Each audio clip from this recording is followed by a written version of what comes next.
12 साल पहले मैंने 40 पास्टरों की सुपारी ली थी। मेरे साथ मेरे मित्र आए हैं, भाई पॉल, वो भी भाई अंडरवर्ल्ड के लिए काम करते थे। उनका कुछ केस पेंडिंग है, इसके लिए वो गवाही नहीं देते हैं। यीशु मसीह ने मेरा सारा केस नील कर दिया। हालेलुया। इसके लिए मैं डटकर गवाही देता हूं। हालेलुया। क्योंकि मुझे किसी बात का डर नहीं है, क्योंकि प्रभु यीशु मसीह ने मुझे स्वतंत्र किया। 40 पास्टरों का जिस दिन मैंने सुपारी लिया, मैंने सोचा कि मैं इनको मारकर मेरे धर्म का काम करूंगा, परंतु मुझे मालूम नहीं था मैं जिंदा परमेश्वर के हाथ में पड़ गया हूं। जैसे पौलुस जाकर लोगों को मारा करता था, मसीह लोगों को सताता था, उस तरीके का मैं एक व्यक्ति था। एक हथियार पकड़ने वाला व्यक्ति आपके बीच में उस परमेश्वर के बारे में आपको बताने आया है जो नया जीवन देता है। मैंने बताया मेरा नाम आनंद आचार्य है, मैं एक ब्राह्मण फैमिली से हूं। मुझे 3 बच्चे हैं, 2 बेटियां हैं, 1 बेटा है और 1 की पत्नी है। मेरी बेटी को डॉक्टर ने जवाब दे दिया था वो नहीं बचेगी करके। मुझे किसी ने प्रभु यीशु मसीह के बारे में बताया और कहा कि आप प्रभु यीशु मसीह के पास आइए, वो तुम्हें शांति देगा। मैंने उससे डांटा। मैंने कहा ये विदेशी धर्म है, ये पैसा देते हैं, लोगों को क्रिश्चियन बनाते हैं।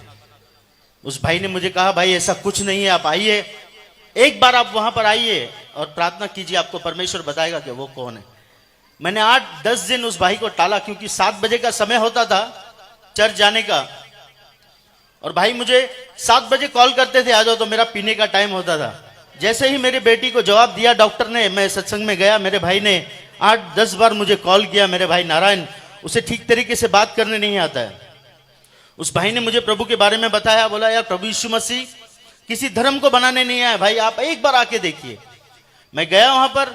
जाने के बाद मैंने सारे सिंधियों को देखा जो प्रभु की महिमा कर रहे हैं। मेरा दिमाग खराब हो गया।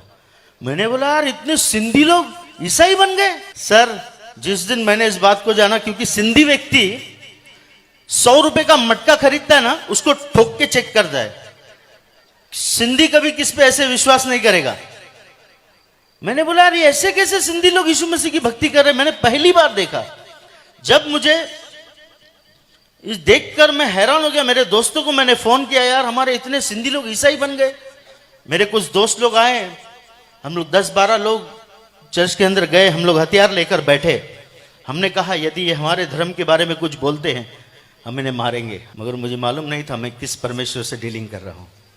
वो जिंदा है, वो हमसे प्यार करता है। आज भी यदि कोई विरोधी इस बात को सुन रहा है तो मैं उसे बताना चाहता हूं, मेरे भाई, परमेश्वर प्रभु यीशु मसीह तुझसे बहुत प्यार करता है। वो तेरे जात और धर्म को बदलने नहीं, वो तेरे जिंदगी को बदलने आया है। सर उस दिन मैं चर्च में गया। चर्च में एक वचन चला। मेरे दोस्त लोग मुझको छोड़कर चले गए और मुझे कहा कि चर्च पर तू वॉच रखना, ये लोग जिस दिन हमारे मजहब के बारे में बोलेंगे हम इसे तोड़ देंगे चर्च को। हालेलुया। मगर मैं परमेश्वर के नाम को धन्यवाद करता हूं। उस दिन वचन चला, परमेश्वर प्रभु यीशु मसीह कहता है मेरे चेले मुझसे बढ़कर काम करेंगे। यदि वो बीमारों पर हाथ रखेंगे बीमार स्वस्थ हो जाएंगे। मैंने इस वचन को लिया, घर पर गया, मेरी बेटी के छाती पर हाथ रखा। मैंने बोला प्रभु यीशु मसीह अगर आप जिंदा है मेरी बच्ची को बचाइए, मैं मेरा जीवन आपको दे दूंगा। मेरी बेटी दूसरे दिन उठी, वो उल्टी करती थी, कुछ भी खाती थी उल्टी करती थी। मेरी पत्नी ने उसको बिस्किट खिलाया, दूसरे दिन दाल चावल खिलाया, उसने खा लिया। ऐसा करते करते 3 दिन के बाद मेरी पत्नी ने मुझे बताया ये जो कुछ भी खा रही है उल्टी नहीं कर रही। सडनली मुझे याद आया मैंने प्रभु यीशु मसीह से प्रार्थना की थी। मैंने यीशु मसीह को गाली दिया, मैंने यीशु मसीह के लोगों को मारा, मगर वो परमेश्वर मुझसे प्यार करता था। उसका प्रेम अनोखा है।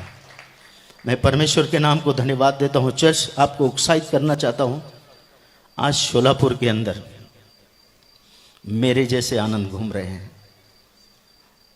मेरे जैसे, मेरा नाम आनंद है मगर मुझे गुनेगारी लाइन में मुन्ना कहा जाता था। मेरे जैसे बहुत सारे मुन्ना इस शहर के अंदर घूम रहे हैं। चर्च आपको जाना है, आपको जाना है, क्योंकि मेरे प्रभु यीशु मसीह ने क्रूस पर सारी लड़ाई जीत ली है। केवल आपको जाकर खड़े होना है और उसे कहना है कि यीशु तुझसे बहुत प्यार करता है। हालेलुया। मैंने सोचा कि मेरी बच्ची ठीक हो जाएगी, मैं चला जाऊंगा, मगर जैसे ही मैंने ग्रंथ को पढ़ना स्टार्ट किया, मुझे पता चला कि परमेश्वर एक है।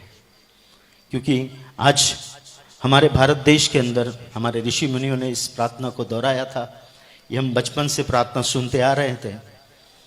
असतो मां सत्यमय, तमसो मां ज्योतिर्गमय, मृत्यु मां अमृतगमय। इस प्रार्थना को हमारे पूर्वजों ने, जो हमारे ऋषि मुनि थे, उन्होंने की थी।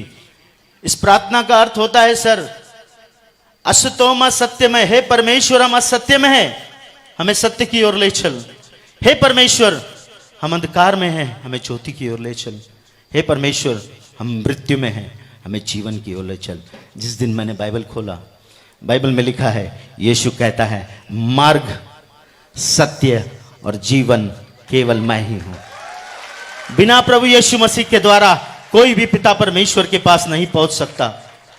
सर, मैंने जब इस बात को पढ़ा, मेरे परमेश्वर ने मुझसे बातें की, और मैं एक छोटा सा गैरेज में मैकेनिक हुआ करता था, उसके साथ साथ गलत काम भी करता, लोगों को पता नहीं था, लोगों के सामने अच्छा होता, मगर प्रभु ने मुझे एक अच्छा बिजनेस दिया। जैसे मैं प्रभु में आया, 350 से 400 रुपया मेरा डेली का खर्चा था, सिगरेट, गुटखा, हर प्रकार के नशे का, मेरा वो बचने लग गया। हालेलुया। मैंने अच्छी गाड़ी ली, अच्छे कपड़े पहनने चालू किए। तो मैं जब पहले 12-15 साल पहले मैं बोलता था, यार यीशु मसीह में जाने से पैसा मिलता है। हालेलुया। यहां पर भी बोलते हैं, शोलापुर में बोलते कि नहीं? यीशु मसीह में जाने से कितना बोलते हैं? 1 लाख 2 लाख। हालेलुया। जैसे मैं प्रभु में आया, मेरा जीवन प्रभु ने बदल दिया। मेरे घर में ब्लेसिंग आना स्टार्ट हो गई, मेरे जीवन में ब्लेसिंग आना स्टार्ट हो गई। आज वो जो पैसे मेरे बचते हैं, मैं बच्चों के लिए, मेरे लिए गुटखा तंबाकू नहीं लेकर जाता हूं, मेरे बच्चों के लिए मैं काजू बादाम लेकर जाता हूं। हालेलुया।